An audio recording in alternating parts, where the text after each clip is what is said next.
Everyone, চলে আসলাম ইফতারি নিয়ে। তো আজকে 14ই রমজান কি কি ইফতারি নিয়েছি আজকে খাবারের জন্য আপনাদের সাথে শেয়ার করার জন্য চলে আসলাম। আসলে আমি আমার মেয়ের বাসায় এসেছি নারায়ণগঞ্জ।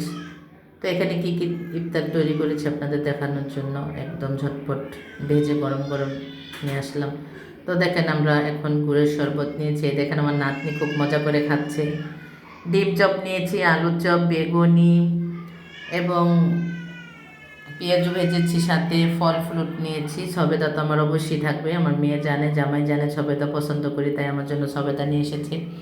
তো পেয়ারা, সবেদা, খেজুর, মালটা, আপেল, অনেক কিছুই মোটামুটি আলহামদুলিল্লাহ নিয়েছি সবাই খাওয়ার জন্য। আঙ্গুর ফল নিয়েছি। তো সবাই একসাথে ইফতারি করবো। আগে শুরুতেই আমার নাতনি কিন্তু ইফতার করতেছে, আপনারা দেখতে পাচ্ছেন। ভালো লাগলে অবশ্যই লাইক কমেন্ট দিতে ভুলবেন না গাইস। আপনারাও খাবেন, আপনারাও ইফতার করবেন বেশি বেশি। সবাই জন্য সবাই দোয়া করবেন। তো আজকের মতো আল্লাহ হাফেজ। Thank you so much for watching my video.